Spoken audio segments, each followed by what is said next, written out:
Alrighty, folks, a transformative deal in the Middle East brokered by the peace president, Donald J. Trump. We'll go through all aspects of it. Plus, Hasan Piker gets himself in trouble for maybe shocking his dog on camera, maybe.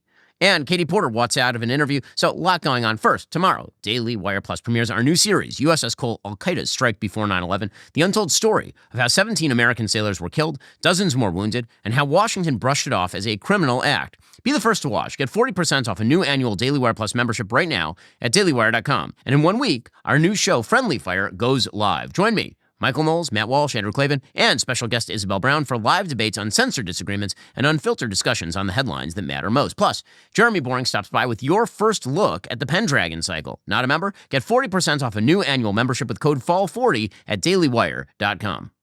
Well, President Donald J. Trump deserves the Nobel Peace Prize. I mean, this was true during his first term when he brokered the Abraham Accords. It's even more true today. The President of the United States has brokered a Phase 1 deal between Israel and Hamas with the support of legitimately everybody in the region and all the countries all over Europe as well, in favor of the full-scale release of 20 living hostages who have been kept in solitude, in tunnels, starved, for 2 years at this point, since October 7th, 2023. And the president deserves full marks for this. So too does the Prime Minister of Israel, Bibi Netanyahu, who has steadfastly said that Israel would get back its hostages and also would win the war. There's a lot of talk about Netanyahu caving, doing partial hostage deals. There's a lot of pressure for him to do so. Instead, he said everybody comes out. The president of the United States not only backed that play, he brokered the deal itself. And we have yet to see what the rest of the deal would look like. So just to understand where we are, there is a Phase 1 deal. In that Phase 1 deal, the hostages are supposed to be released. The living hostages are supposed to be released probably by Monday. That's what the president of the United States said. It could be earlier. Hamas is claiming that they don't have the bodies of the 28 deceased hostages, the remaining hostages who are supposed to be handed over. Those corpses apparently are dispersed across the Gaza Strip. Hamas wants more time to go look for those dead bodies. We know they've played games about this sort of stuff before. In return, Israel is going to release some 250 Palestinian terrorists in Israeli prisons, as well as 1,700 Palestinian terrorists who have been detained in Gaza for fighting Israel during the war. It's unclear who is on the list at this point. Israel will also withdraw to a preset line inside the Gaza Strip, not to what would be a sort of final settlement line, which would involve a buffer zone around the edge of the Gaza Strip with a provisional government in place and all the rest, but some percentage of the enclave will be pulled back to by the IDF. And the Rafah crossing with Egypt apparently is supposed to open to facilitate aid delivery in. Now, of course, that is dangerous for Israel because facilitated aid by Egypt into the Gaza Strip presumably could be used by Hamas to rearm. And so what happens in Phase 2 is going to be very important here, just in terms of fully ending the war, in terms of this not just being a ceasefire, but achieving the release of the hostages is a massive step forward, particularly for Israel, because if Hamas no longer holds hostages, then at that point, Hamas's leverage on Israel to stop Israel from killing their terror leaders and destroying terror enclaves, that leverage goes away. Hamas is counting on pressure from the United States and the Arab world to prevent Israel from doing that in the future and allowing Hamas to reconstitute. I highly doubt that President Trump is going to be warm toward allowing Hamas to reconstitute. In fact, even the Arab world is not warm toward that anymore. Al Jazeera, over the weekend, Al Jazeera, which is a Qatari-backed propagandist group on behalf of terrorism all across the region, Al Jazeera put out an editorial calling on Hamas to disarm. So even Qatar understands at this point that Hamas cannot be a part of the Gazan future. President Trump announced this on Truth Social. He said, "I am very proud to announce that Israel and Hamas have both signed off on the first phase of our peace plan. This means that all of the hostages will be released very soon, and Israel will withdraw their troops to an agreed-upon line as the first steps toward a strong, durable, and everlasting peace.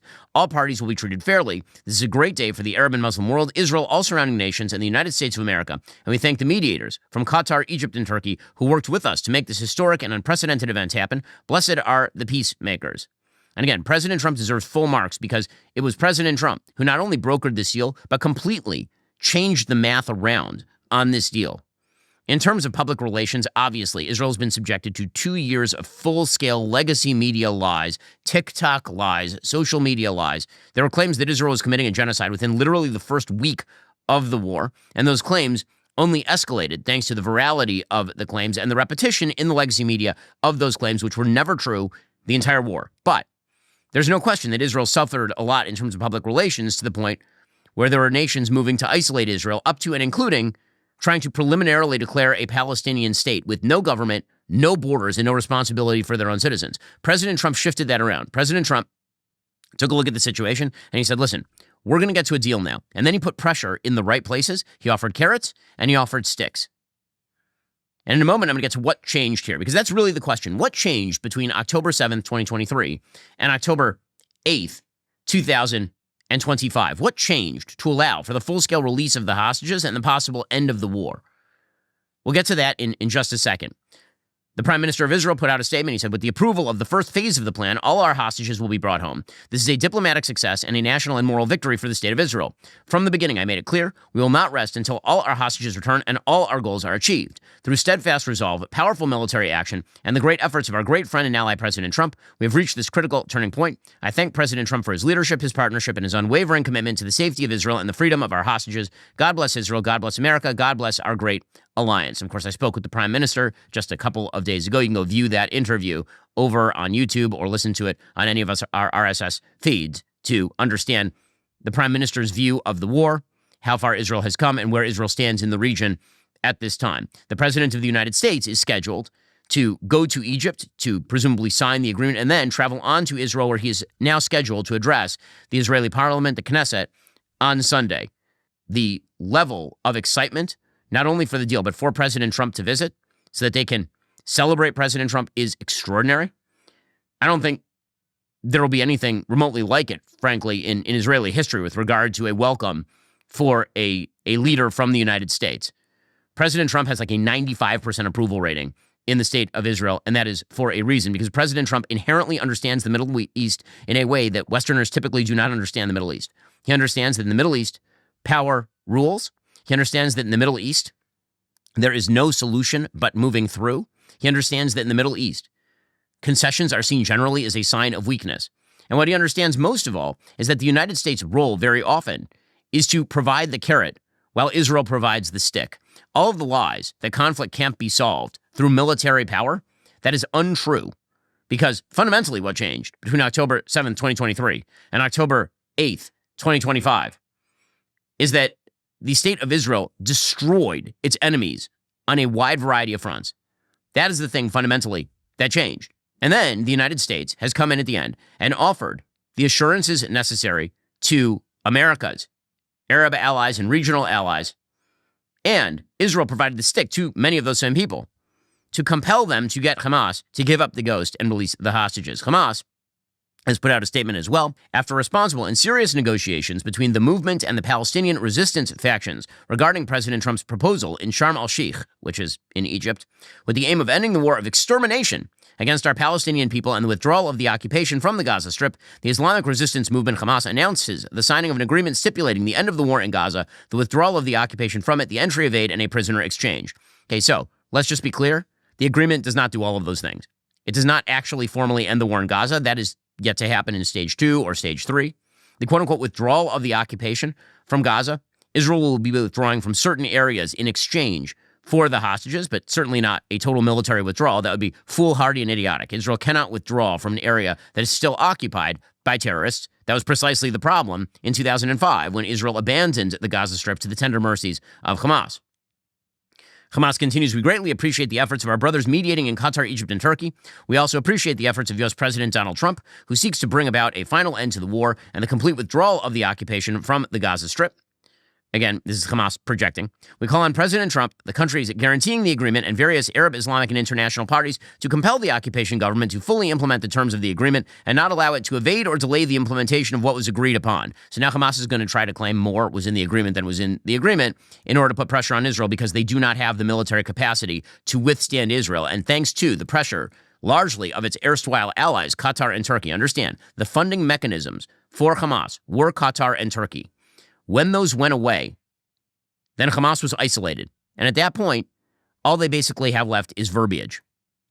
And then Hamas continues, we salute our great people in the Gaza Strip, in Jerusalem, and in the West Bank, both inside the homeland and abroad, who have demonstrated unprecedented pride, heroism, and honor in confronting the fascist occupation's plans directed against them and their national rights. Again, hilarious to hear Hamas, an actual fascist, genocidal, invading force, talking about Israel, a democracy, as a fascist occupation. The sacrifices of our people were not in vain. Yes, they not only were they in vain, the quote-unquote sacrifices of Hamas, it was the worst own goal in the history of the Middle East. What Hamas did is the worst own goal in the history of the Middle East. In a moment, we'll get into what changed here. What actually are the conditions that led to this breakthrough? First, let me be blunt. Gold is up around 40% this year. Some of us warned you this was going to happen. That's not speculation. That's reality. If a portion of your savings isn't diversified into gold, you missed the boat, but you don't have to miss the boat in the future because here's the thing. Inflation is still too high. The U.S. dollar is still too weak. Government debt is insurmountable. This is why central banks have been flocking to gold. They're the ones driving prices up to record highs, but it's not too late. I recently bought more gold myself from Birch Gold Group. You can get in the door right now. Birch Gold will help you convert an existing IRA or 401k into a tax-sheltered IRA in gold. You don't pay a dime out of pocket. Just text BEN to 989898 and claim your free info kit. There's no obligation, just useful information. Facts don't care about your feelings. The fact is, gold has been a safe haven for millennia. What else can say that? Text BEN to 989898 right now. Claim your free info kit on gold. That's BEN to 989898. They make the entire process incredibly easy. I called them up. I asked a bunch of questions. They gave me straight answers. And then I ordered the gold, and now it's sitting in my safe. It can be that easy for you as well. Text BEN to 989898 to get started with my friends over at Birch Gold. Protect your future today with my friends over at Birch Gold. Also, these days, everything feels pretty expensive, whether it's a quick trip to the grocery store or grabbing takeout. It's easy to brace for a higher price than what you actually pay. In fact, many people do the same with life insurance. 72% of Americans overestimate how much it really costs. That's where Policy Genius comes in, making it fast, simple, and surprisingly affordable to get covered so your loved ones have a financial safety net. See if Policy Genius can help you find 20-year life insurance policies starting at just $276 a year for $1 million in coverage. Shopping for life insurance, it can feel overwhelming, but Policy Genius makes the whole process simple and stress-free. In just a few clicks, you can compare quotes from top insurers across the country to find coverage that actually fits your needs and your budget. Their team of licensed agents is there every single step of the way, answering questions, handling paperwork, even advocating for you so you won't have to worry about the fine print. Instead of leaving you guessing, Policy Genius lays out your options clearly, coverage amounts, prices, and terms, so you can make a confident choice. And with thousands of 5-star reviews on Google and Trustpilot, it's no wonder Policy Genius is trusted as the nation's leading online insurance marketplace for people looking to protect their families. You need life insurance. It's just that simple. The one thing you know is that eventually you will die. I know it's a dark thought, but you want to make sure your family's protected. Policy Genius makes that happen by securing your family's future. Head on over to policygenius.com/Shapiro to compare life insurance quotes from top companies. See how much you could save. That's policygenius.com/Shapiro. President Trump did an interview with Sean Hannity last night in which he explained that it's been an amazing period of time, that he's mobilized the entire world. He said it's been great for everyone. It's a great honor to be involved in it. We had some tremendous help, as you know, with everybody from Steve Witkoff and Jared Kushner and Marco, and we had everybody. JD, the whole group was just amazing, and the military was, as you know, very instrumental in getting this done. We have a great military with great leadership. The whole world came together, to be honest. So many countries that you wouldn't have even thought of it. They came together. The world has come together around this deal. And that's something I would say that without that wouldn't happen. So many countries that you wouldn't have thought of have wired their best wishes and their commitment to do whatever is necessary. The countries surrounding have all signed. I mean, they're all signed up, and it's been really an amazing period of time, and so great for Israel, so great for Muslims, for the Arab countries. And so great for this country, for the United States of America, and that we could be involved in, making a deal like this happen, because it was, many years they talked about peace in the Middle East. This is more than Gaza. This is peace in the Middle East, and it's an incredible thing. Well, again, President Trump sees this as the opening to a broader peace in the Middle East. This is just the beginning, because once this war is over, then there is seriously the possibility of a bunch of Abraham Accords happening, including Saudi Arabia, including places like Indonesia, places that are not necessarily even in the region. There's no question the President of the United States deserves the Nobel Peace Prize. I mean, who else is going to get it? Greta Thunberg? If anyone but President Trump receives the Nobel Peace Prize this year, then it just demonstrates, it's already been demonstrated over and over, what a complete bleep show the Nobel Committee is. But if they don't give him the Peace Prize, then it just demonstrates full scale how ridiculous they are. Barack Obama received one for being alive and breathing and being elected president of the United States. Yasser Arafat received a Nobel Peace Prize, the arch terror master. Donald Trump, if you can't give him the Nobel Peace Prize, honest to God, I disband the committee at this point. President Trump announced that the hostages will be released soon. He said at the very latest by Monday. My understanding is that the live hostages will be released before then. The only question is about the corpses of the hostages who were murdered by Hamas. The big thing is hostages are going to be released. It's probably, our time would be probably Monday. And, you know, they're a terrible situation. They're deep in the earth, and they're being gotten, and a lot of things are happening right now. As we speak, so much is happening to get the hostages freed, and we think they'll all be coming back on Monday. So it looks like that's the thing, and that'll include the bodies of the dead. Okay, so again, that is obviously huge news. Everybody here in Israel right now, and again, I came to Israel for the Jewish holidays. Everybody here in Israel is at the very least relieved, and I would say the overwhelming feeling is ecstatic to get the hostages home. This has been the main issue that has been driving internal dissent and debate inside of Israel. There's unity against Hamas, and there has been since October 7th, but there has been a lot of roiling inside of Israel about the status of the hostages, what can be done to free them.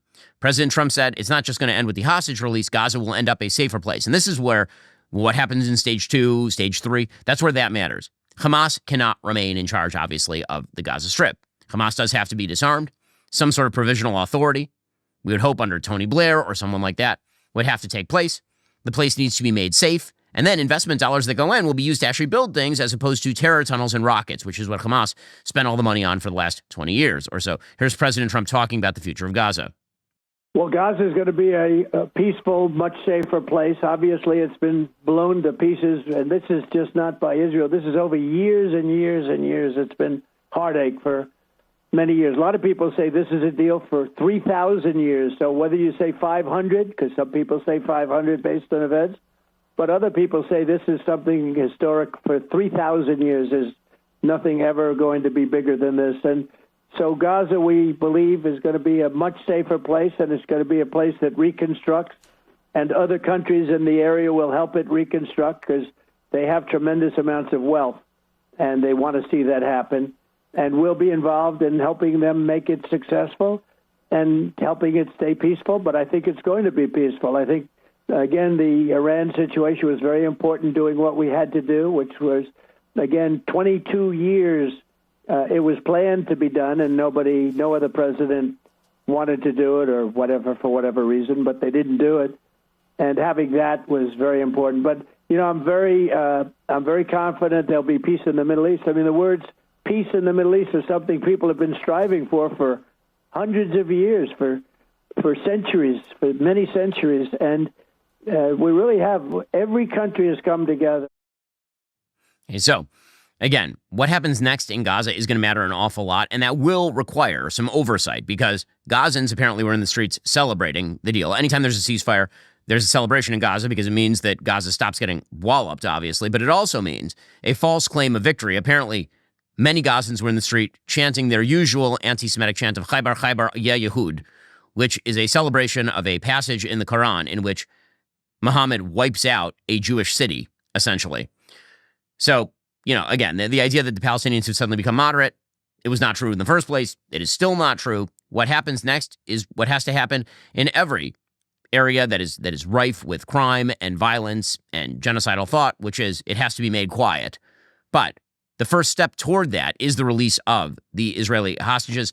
And again, it seems as though there is unity in the region on the idea that Hamas not only needs to be ousted, but that the Gaza Strip needs to become a quiescent place. President Trump talked about the fact that he was able to form a coalition with the Arab nations in order to achieve this. A lot of the Arab nations that have formed coalitions with you were reluctant and resistant for decades to ever be a part of the solution. That was a big part of what happened here today. Can you explain that part of it? Well, I develop relationships with people, and sometimes those relationships lead to great things. And in the case of many of the Arab nations, the wealthiest nations in the world, if you look, Although with what we've done in the United States, I think we top everybody. So he is right about this, obviously. Coming up, more on this amazing deal that President Trump has cut. We're finding out more details as we speak. First, when we started Daily Wire, it felt like we had to figure everything out with minimal help. Editorial guidelines, studio setup, production schedule, branding. It can be really overwhelming. New decisions were necessary daily. Finding that one tool that simplifies everything when you start a business becomes a game changer and a lifesaver. For millions of businesses, that tool is Shopify. Shopify is the commerce platform behind millions of businesses around the world and 10% of all e-commerce in the United States. We even use it for our own Daily Wire shop to make sure things are running smoothly and efficiently so you can get the goods. You might be asking, what if I can't design a website or I'm worried people haven't heard of my brand? Not a problem. Shopify's got you covered from the start with beautiful, ready-to-go templates that match your brand's style and help you find your customers through easy-to-run email and social media campaigns. And if you need a hand with everyday tasks, their AI tools created specifically for commerce can help enhance product images, write descriptions, and more. Plus, their award-winning customer support is available 24/7 to share advice if you ever get stuck. Turn those dreams into and give them the best shot at success with Shopify. Sign up for your $1 per month trial. Start selling today at shopify.com/Shapiro. That's shopify.com/Shapiro. Also, when I'm on the road, I just don't sleep as well. And one reason for that, I don't have my Helix sleep mattress. It is made just for me. Now, you personalize your coffee every morning. Why would you not personalize the thing you're spending 7-8 hours on every night? You don't have to toss or turn and wake up with that achy back. I used to think that's what had to happen, but then I tried Helix Sleep and everything changed. It's been transformative for my sleep quality. Now I fall asleep in minutes, even when I'm stressed out or as the weather gets colder. What makes Helix different? They don't just sell you a random mattress. They actually match you with the perfect one for your body and sleep style. Whether you're a side sleeper, back sleeper, somewhere in between, they've got you covered. They make it so simple to get your best night's sleep every single night. All you have to do is take their sleep quiz, get matched with a custom mattress based on your body type and sleep preferences. Trust me, when you find the right match, you'll wonder how you ever slept on anything else. Again, I use my Helix Sleep mattress every single night. I love it. I have relatives who've gotten Helix Sleep as well because it's just that good right now. Helix is offering a great sale, 27% off site-wide. Visit helixsleep.com/Ben. Get 27% off. That's helixsleep.com/Ben for 27% off. Make sure you enter our show name after checkout so they know we sent you. Again, just visit helixsleep.com/Ben for this exclusive offer. And again, the future of the Middle East is happening right now, the reshaping of the Middle East. Now, President Trump made the point in this interview with Sean Hannity, it's a great point, that one of the preconditions to this deal happening was the elimination of the Iranian nuclear capacity. It was absolutely crucial because, again, we'll go through the timeline in a moment. When you look at this war, essentially what happened is that you had a 7-front war on Israel from a variety of enemies.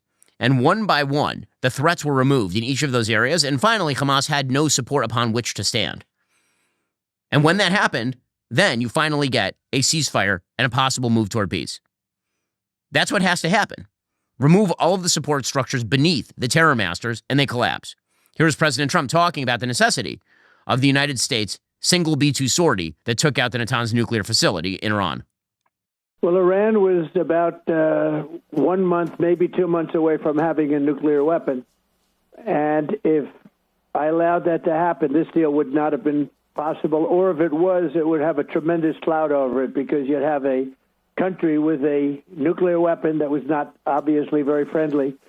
And the power of nuclear weapons is something that we shouldn't even be talking about. It's so massive. And so by doing that, we now have something where actually Iran and Iran and a number of people have been talking about a deal, but it's a very much different Iran. And frankly, we've had some very good conversations, and as you saw, they blessed the deal. They put out a few hours ago a statement that they agree with the deal and they blessed the deal. That's a tremendous thing. I believe if they had a nuclear weapon, there would be a whole different. Even if we made the deal, it would have a very dark cloud over it because of what could potentially happen.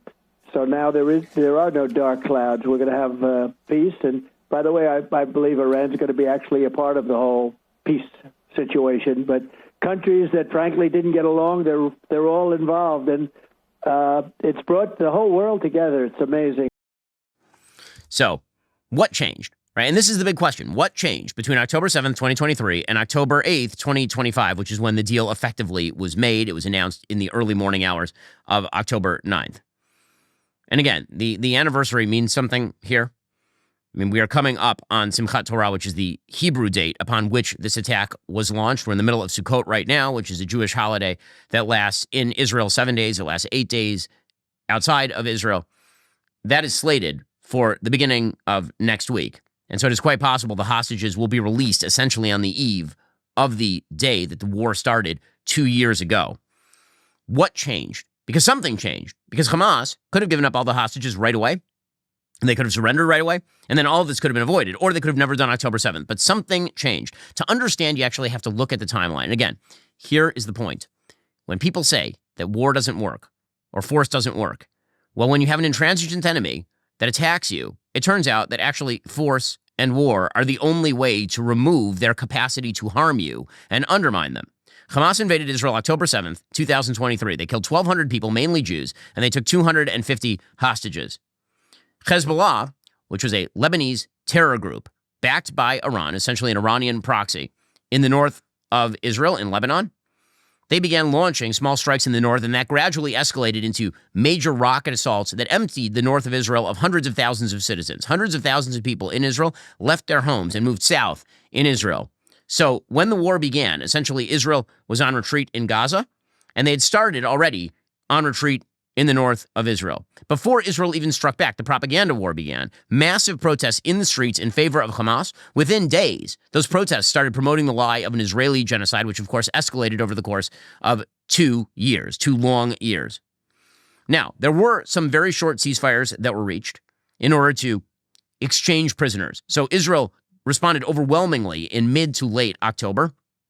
And by early November, a short ceasefire was reached, including a prisoner exchange with 105 hostages released at the time, presumably in an attempt by Hamas to forestall what was to come next. But that ceasefire ended because Hamas was still in place, and Israel was not going to leave the body of terrorists who'd been running the place for 20 years in place. In January 2024, there was another small ceasefire. Some 16 hostages were released. There was another small hostage release in January 2025.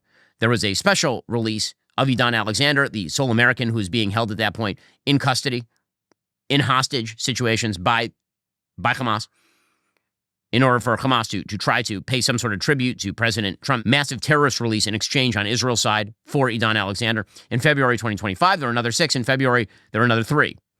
Okay, so for all of those hostages, Israel released literally thousands of terrorists, people who had received the death penalty for terrorism. There is no death penalty in Israel. They'd received life sentences.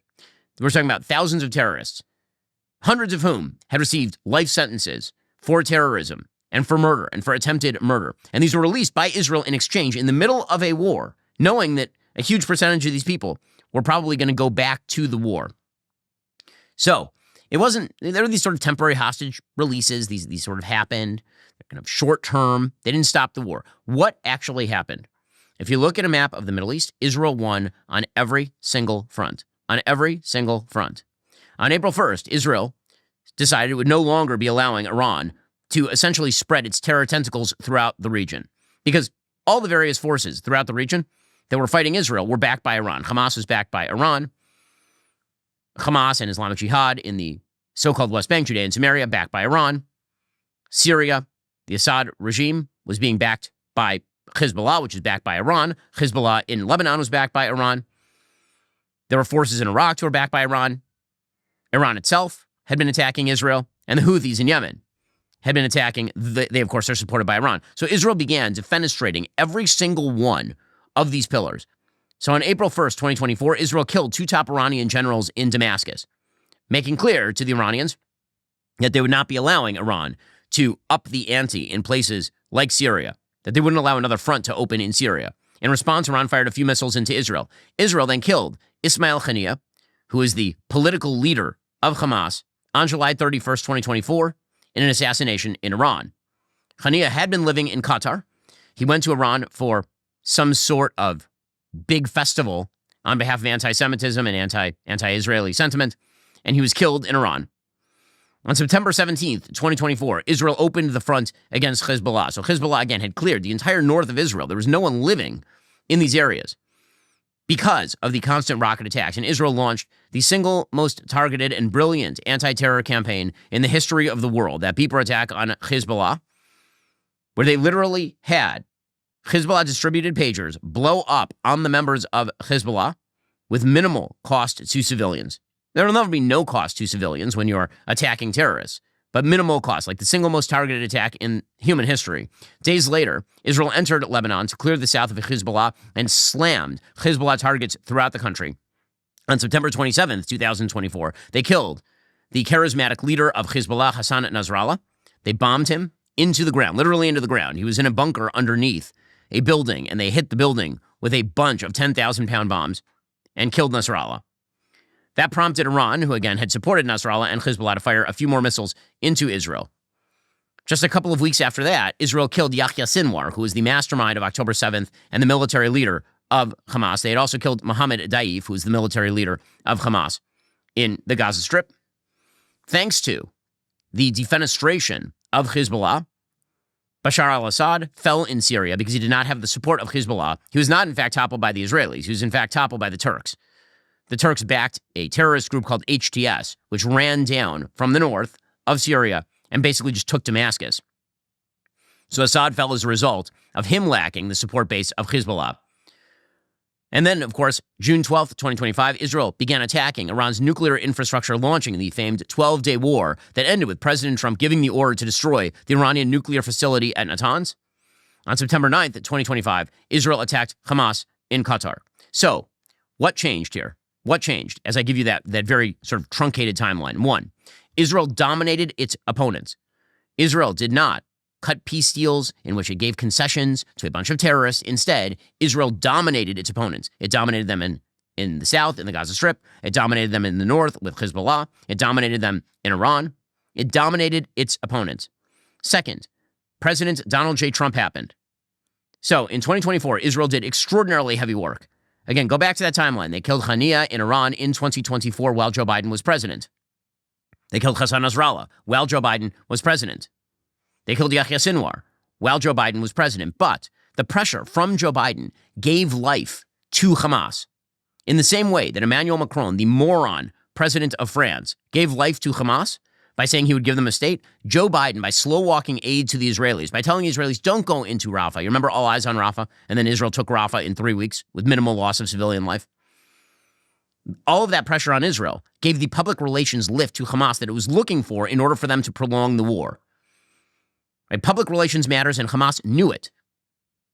There's a great book by Eli Sharabi, who's being held as a hostage by Hamas for almost 600 days. And Eli Sharabi talks about Hamas members would come to him and show him videos of protesters in Israel against the government and say, look, your country is collapsing. And show him headlines from abroad and say, look, we have support from abroad. PR mattered to Hamas because Hamas couldn't win on the battlefield, so they felt that they would win in the court of public opinion and put so much pressure on Israel that Israel would be forced to concede. And credit to Prime Minister Netanyahu and to, obviously, the IDF and the people of Israel, that didn't happen. And then Donald Trump was elected, and everything changed. It changed because Donald Trump made clear that he would not be providing any level of support, either rhetorical or material, to Hamas. That, in fact, Hamas was on its last legs. He promised there would be hell to pay, and there was, in fact, hell to pay. He said, I will back the stick. If Israel is the stick, I will back the stick. And suddenly, the support started to evaporate for Hamas from abroad. Because remember, it wasn't just that Hamas had support from Iran. They also had support from Qatar. They had support from Turkey. They had support from erstwhile American allies, who we've been told are our greatest allies in the region by some. And those greatest allies in the region were supporting Hamas. They were hosting their top people. They were sending material support to these places. When Hamas members get injured and get shipped out, they go to Turkey. Okay, so all of the setup was here. And then something happened in the last few weeks. And the thing that happened in the last few weeks, there are really two things. One, Israel struck at the Hamas leadership in Qatar. Now, on the one hand, it was a failed strike. They didn't kill the Hamas leadership in Qatar. But the message of the Qatar strike was very clear that Israel, if not held back by the United States, would in fact strike Hamas anywhere, including in Qatar. And President Trump, being actually truly good at this, like really, really good at this, then came in and offered the carrot. So Israel made clear that there was a stick. The stick was that they would strike anywhere, that if pressed to the mat, Israel would strike Hamas anywhere. They would strike terrorists anywhere. That was the stick. President Trump then came in, and he offered security assurances to Qatar and F-35s to Turkey, and that was the carrot. But the carrot came along with the string. And the string was, if you want those security assurances, you need to force Hamas to give up the hostages. Now, I should point out at this point that if that's true, then the single biggest blunder of this entire war was Joe Biden not saying to Qatar on October 8th, you guys, your support structure from the United States goes away unless you force the release. If, in fact, Qatar and Turkey had the power to make Hamas give up the ghost, the fact that they have not done so for 2 years tells you something. Okay, so that is one big thing that happened. That strike against Hamas in Qatar that acted as a stick toward Qatar and toward Turkey.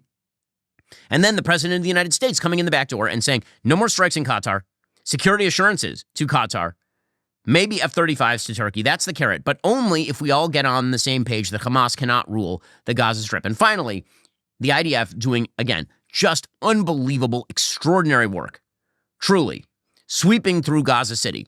So again, there was this talk that Israel would never be able to take Gaza City. It was impossible. It would be impossible for them to take Gaza City. What prompted the end of the war was that every single layer of support that Hamas had evaporated, went away. Their PR support went away the minute that President Trump swiveled on Hamas and forced Qatar and Turkey to do the same. Their support from Qatar and Turkey went away because President Trump forced Qatar and Turkey to the mat. Their military support had already gone away because Israel had destroyed it. Their support from Iran went away because Iran can't even get water to its own citizens in Tehran, and its nuclear program is in ruins. Their support went away from Hezbollah. It's gone. The only ones left standing at this point are the Houthis, and the Houthis basically have some long-range missiles that mostly get shot down by Israel's arrow system. And then finally, Israel made clear that they were probably 2 weeks away from complete military dominance over Gaza City, which was the only area of the Gaza Strip that was not under full Israeli military control. And it became clearer and clearer that the cordon was closing, and then Hamas gave up the ghost. That's what changed here. That's what changed here. And so, obviously, President Trump deserves all the credit in the world for holding the line, for understanding the incentive structures in the Middle East, for understanding that, yes, the only way to defeat terrorism is to destroy the terrorists and then remove all of their support structures in terms of finance, in terms of materiel, in terms of PR. President Trump understood that. Huge credit to the Prime Minister of Israel, Netanyahu, who stood up to Joe Biden, as Joe Biden pressed him and pressed him and pressed him to lose the war in order to gain some sort of kind words from a feeble old man, incapable of actually making the strong moves necessary to end the war. And full credit, most of all, to the IDF and the IAF and everybody in Israel who has done unbelievable work for 2 years, sacrificing sons and brothers and daughters and mothers, sacrificing not only lives but livelihoods for 2 long years in order to defeat their opposition. Huge credit to them. And of course, credit to the United States Air Force for the bombing of Natanz. So, good things only happen when strong men do the right thing. President Donald J. Trump is a strong man who did the right thing. He is a peacemaker because, again, he said this during that campaign to me. He said it over and over. Peace through strength, not peace through weakness, not peace through concession, not peace through resolutions at the UN, peace through strength. Peace through strength works. And again, we're not at the end of this thing. It's unclear what happens next. But if those principles are held to, if everybody holds the line, then maybe Gaza becomes a better place. Maybe Gaza actually becomes a place where people want to live, where funding can go safely, where people can build things and have good lives, where people who don't want to have those good lives are swept away.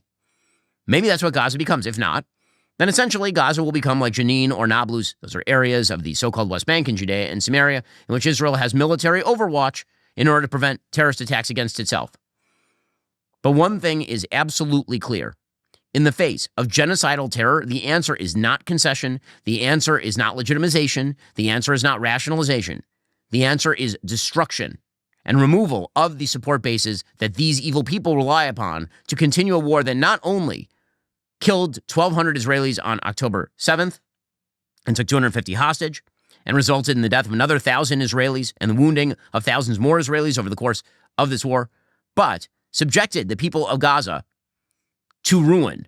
That was all on Hamas. All of it. Hamas could have done what it did today. Hamas could have done all of it by never starting this war in the first place. And they could have done it the day after starting the war. But instead, they decided they would put the entire world and Palestinians and Israelis through misery and through hell. And the result is precisely the opposite of what they sought to achieve. A stronger Israel, a militarily powerful Israel, a far more united Israel, an Israel that looks like it's about to make peace with a bunch of its neighbors, a more powerful United States, because Hamas hates the United States as well, a United States with Donald J. Trump in charge. Make no mistake, the Hamas assault on Israel played a major, not a minor, a major role in the last election cycle, because it was all of the radicals on campus deciding that they were going to go make asses of themselves. That drove many Americans to say any left that is okay with this cannot be given power. So, again, historic own goal by the people of Hamas. And again, congratulations to Israel and the United States. Congratulations to the people of Gaza who wish for peace. Congratulations to Prime Minister Netanyahu. Congratulations to and credit, again, to the great peacemaker, Donald J. Trump. Congratulations to the Prime Minister of Israel. It is a very, very good day, as the president said, a very historic day. I know everybody in Israel is eager to welcome the President of the United States to Israel. They're very excited about seeing the President of the United States as well as other members of the cabinet. And everyone prays for a speedy and healthy conclusion to what has been a horrifying period of violence that ends in triumph for the right side. Meanwhile, what does all of this say about the state of the West? It means in the West, there's a huge block of people who are luxury belief terrorists who have been supporting terrorism for 2 years and more out of a luxurious belief that it will never affect them and that they somehow gain the moral high ground by supporting terrorism. On the anniversary of October 7th, which was a grave day in Israel, and again, for many people all around the world, actually, there are a bunch of protests that took place all over the world in favor of Hamas as the president was trying to negotiate a ceasefire. Now, by the way, you've seen no Palestinians or advocates for the Palestinians abroad celebrating President Trump's ceasefire. None. Zero. They don't exist. They all disappeared. Now, I'm not sure if I've ever heard of a genocide in world history in which the supposed victims of the genocide don't celebrate when it ends. Right? That's kind of telling, is it not? Shouldn't there be hundreds of thousands of these people in the streets celebrating Donald Trump for ending the war, for getting to a ceasefire, for stopping the carnage? Shouldn't they be celebrating? But they're not. Where are they? Why did they disappear? Because they didn't give a the entire time about the Palestinians. They didn't care about them at all. It was all just a weapon against Israel. Because if they were truly concerned about the cost of war, they would be happy when it ends. Instead, they were protesting for the war to effectively continue on October 7th. Here was ABC News admitting that there was violence at pro-Palestinian protests on the second anniversary of October 7th. This is ABC's Good Morning America. Demonstrators mark 2 years of war since the October 7th Hamas attack on Israel. And in Boston, there were clashes with police. Boston police said 13 pro-Palestinian demonstrators were arrested. Several officers were injured. A march from Boston Common called Students for Justice in Palestine spilled into the street there, blocking traffic. The crowd waving Palestinian flags, throwing red-colored powder into the air. Police said protesters turned on them, kicking a marked cruiser, setting off smoke flares and assaulting officers, 2 of them taken to the hospital with broken bones. Police used bikes to block the crowd and were seen arresting demonstrators on the ground. Here in New York, 2 protesters were arrested outside the Israeli consulate. Elsewhere in the city, dueling protests, one accusing Israel of loving war, another calling to release the hostages, chanted back and forth. Okay, so again, notice those 2 contrasting messages at the very end. One says, Israel loves war, and one is, release our hostages. Like, the moral imbalance there is pretty amazing. And who are these people? They're a bunch of left-wing scavengers, college students with sociology degrees who have decided they're going to stand with terrorism and stand with evil because their civilization is to blame for all the problems on Earth. This is why you had protesters on October 7th shouting, globalize the Intifada. And let's not make any mistake. Zohran Mamdani, the mayoral candidate in New York, put out a statement on October 7th. And it is perfect. It's letter perfect for what he is, which is a pro-terror radical. Quote, 2 years ago today, Hamas carried out a horrific war crime, killing more than 1,100 Israelis and kidnapping 250 more. I mourn these lives and pray for the safe return of every hostage still held and for every family whose lives were torn apart by these atrocities. One thing you'll notice in the middle of the statement, there is not a word about Jews, ever. In the aftermath of that day, Prime Minister Netanyahu and the Israeli government launched a genocidal war, a death toll that now far exceeds 67,000, with the Israeli military bombing homes, hospitals, and schools into rubble. Every day in Gaza has become a place where grief itself has run out of language. I mourn these lives and pray for the families that have been shattered. Our government has been complicit through it all. This must end. The occupation and apartheid must end. Peace must be pursued through diplomacy, not war crimes. And our government must act to end those atrocities and hold those responsible to account. Notice the full moral equivalence between Hamas and the IDF trying to avoid civilian casualties. And his call is for what? The destruction of the state of Israel? Because negotiations have been had before. They haven't ended particularly well. These last 2 years have demonstrated the very worst of humanity. We must answer by modeling the very best, a relentless pursuit of our higher ideals, and an unwavering commitment to universal human rights. This dude doesn't give a damn about universal human rights. All the areas that he's standing for are filled with some of the worst violations of human rights on planet Earth. But that's what Zohran Mamdani is. He is the result of a luxury belief America. A luxury belief West that celebrates morons like Greta Thunberg, who put up a protest picture on October 7th. A protest picture that said, quote, "The suffering of Palestinian prisoners is not a matter of opinion. It is a fact of systematic cruelty and dehumanization. Humanity cannot be selective. Justice cannot have borders." She is an idiot, so she included in this graphic a picture of Evyatar David, who is an Israeli held by Hamas, looking like a Holocaust skeleton. Like she couldn't even get that right. Because the truth doesn't matter. All that matters is the signaling. All that matters is the signaling. And you know what the reality is? The reality is the same people who murdered 1,200 Israelis on October 7th would be happy to enter Western civilization and murder people in the West as well, which is why we are now finding out that the knife-wielding Islamist terrorist who attacked a UK synagogue on Yom Kippur, according to the New York Post, called the cops mid-carnage to brag, quote, "I have killed 2 Jews in the name of the Islamic State." Notice the language. Not I've killed 2 Israelis, not I've killed 2 Zionists, I've killed 2 Jews. So, and civilizations that welcome this crap in, you can't say that they are not reaping what they sow. Meanwhile, President Trump, for his part, he's just the best. He's the best. Here he was ripping into Greta Thunberg when asked about it. I love this. This is like insult comedy Trump, when properly directed, is like the best Trump. Well, she's just a troublemaker, you know. I mean, she's no longer into the environment now. She's into this. She's a troublemaker. She has an anger management problem. I think she should see a doctor. She needs anger. If you ever watch her, she's a young person. She's so angry. She's so crazy. Now you can have her. She's just a troublemaker. No, he is right. That is correct. Speaking of luxury beliefs, there are certain people on the left who are just like the apex predators of luxury beliefs. One of these people is Hasan Piker. Hasan Piker, we've commented on him before because the New York Times has tried to make him fetch.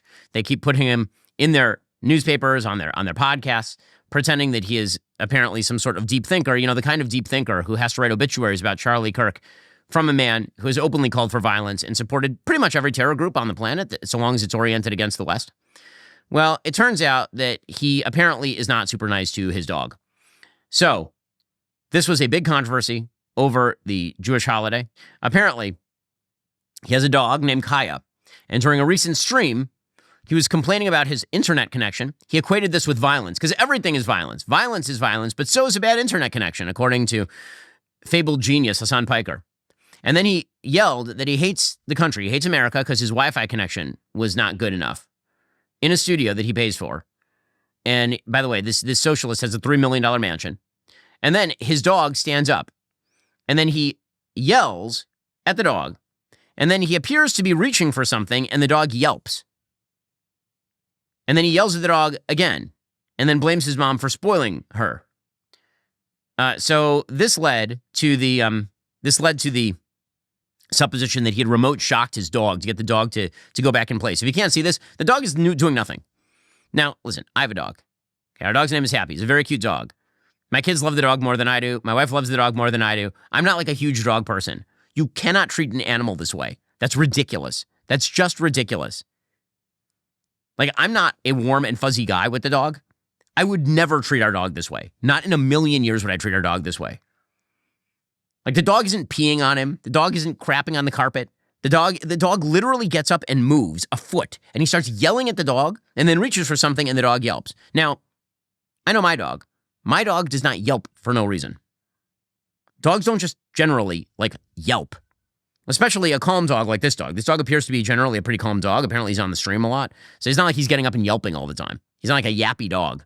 Now, as I say, I have a dog, but I'm not an expert on dogs, and thus I have asked an actual expert, our sponsors over at Comet, which is a project of perplexity, do house dogs normally yelp if they are yelled at, but not zapped with an electronic collar, or do they generally yelp when hit with a jolt?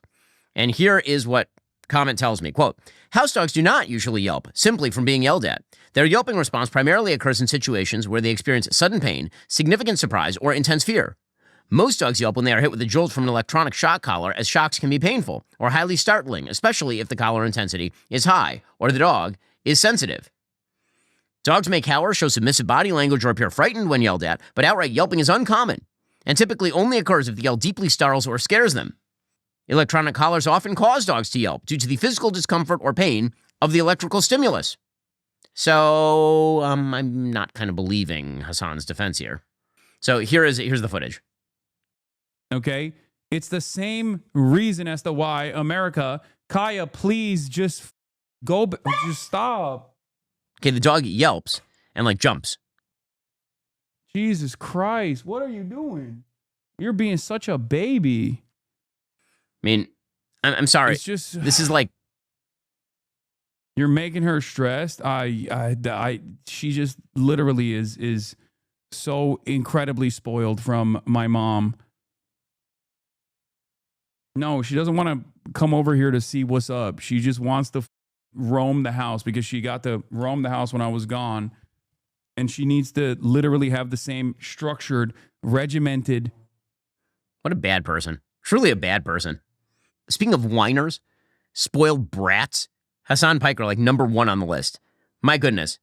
By the way, I mean, this is not the first time he's had some problems with the dog collar. Apparently, and not all that long ago, he had to be chided by somebody on his own show because he kept the collar too tight on his dog.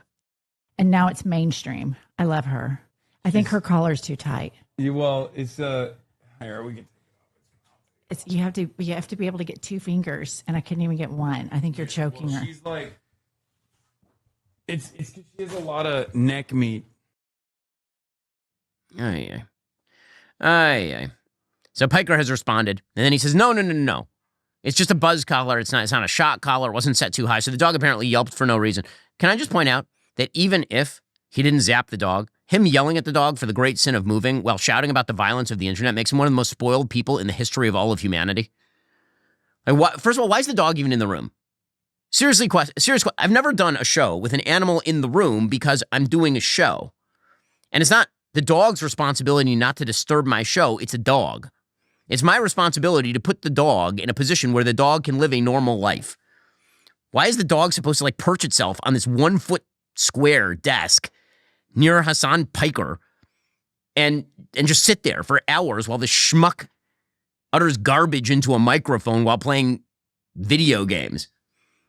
And here he was explaining, he's the victim here, of course. This is the one that people are talking about. Okay, this is the one. This is the one that they saw. It has the capacity to vibrate, and that's it. Are you happy? That's it. Good. There's the AirTag vibrator. It also has a flashlight component to it at nighttime, and it also has a tracker on it when she gets lost. If she were to get lost,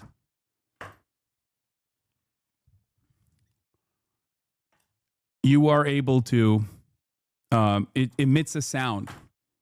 Okay? What a victim he is. Now he has to walk away out of outrage that somebody has pointed out that he's not nice to his dog. I'm sorry, it's your fault. You're a schmuck to your dog, dude. Not my fault. Not anybody else's fault. That's your fault. Again, these luxury communists, luxury communism from these people. Just unbelievable stuff. And again, they will just continue to humor the worst among them. Tim Kaine, the senator who was almost vice president. Remember that time that he ran for vice president? You didn't, did you? He was the guy who was on Hillary Clinton's ticket. I know you've forgotten about him already. Well, he's out there defending the Virginia Attorney General candidate, Jay Jones. You know, the one who said that he wanted to shoot his political opponents and called his opponents' kids little fascists. And here's Tim Kaine defending him. Do you think Jay Jones should drop out of the race in Virginia? Jay has apologized. The statements that he made were indefensible, but I've known Jay Jones for 25 years. I think those statements were not in character, and he has apologized. I wish other people in public life would sincerely apologize for stuff. So, no, I still am a supporter. Yeah, unreal. Just well done. Well done. It's easy to be a Democrat these days. It truly is, because there are really no moral barriers you are not willing to cross on behalf of your ideology. And what that does lead to at a certain point is just being spoiled. Katie Porter, speaking of spoiled people. Now, listen, I've walked out of interviews. It was a bad idea. I famously walked out of an interview on the BBC where I'd been basically harangued by Andrew Neil for 20 minutes about bad old tweets. I got tired of it. I walked out. It was a bad move. It was stupid. But Katie Porter walked out of an interview. This is the congresswoman from California running for governor. She walked out of an interview because someone asked her how she was going to win Republicans in a gubernatorial race. She was not being harassed in any way. She just doesn't like answering basic questions. Pretty incredible stuff. What do you say to the 40% of California voters who you'll need in order to win, who voted for Trump? How would I need them in order to win, ma'am? Well, unless you think you're going to get 60% of the vote. You think you'll get 60%. Everybody who did not vote for Trump will vote for you. That's what you're thinking. In a general election, yes. If it is me versus a Republican, I think that I will win the people who did not vote for Trump. What if it's you versus another Democrat? I don't intend that to be the case. Well, to those voters. Okay, so you... I don't want to keep doing this. I'm going to call it. Okay. Thank you. You're not going to do the interview with us? Nope, not like this. I'm not. Not with 7 follow-ups to every single question you ask. Every other candidate has answered. I don't care. I don't care. I want to have a pleasant, positive conversation in which you ask me about every issue on this list. And if every question you're going to make up a follow-up question, then we're never going to get there. Ms. And Porter, we're just going to circle around. I am an investigative I have never reporter. had to do this before, ever. Okay, why don't we go through? I will continue to ask follow-up questions because that's my job as a journalist, but I will go through and ask these, and if you don't want to answer, you don't want to answer. So nearly every legislative... I don't want to have an unhappy experience with you, and I don't want this all on camera. I don't want to have an unhappy experience with you either. I would love to continue to ask these questions so that we can show our viewers what every candidate feels about every one of these issues that they care about. Wow. And then she gets up and she leaves. Like, just continues along. And then it turns into a fist fight. Katie Porter, this is what happens when you're not used to being asked difficult questions ever. Well done. Speaking of spoiled brats with luxury beliefs, the slogan of the Democratic Party at this point. Alrighty, folks, the show continues for our members right now. We'll get into the government shutdown, which continues apace. Remember, in order to watch, you have to be a member. If you're not a member, become a member. Use code Shapiro. Check out for 2 months free on all annual plans. Click that link in the description and join us.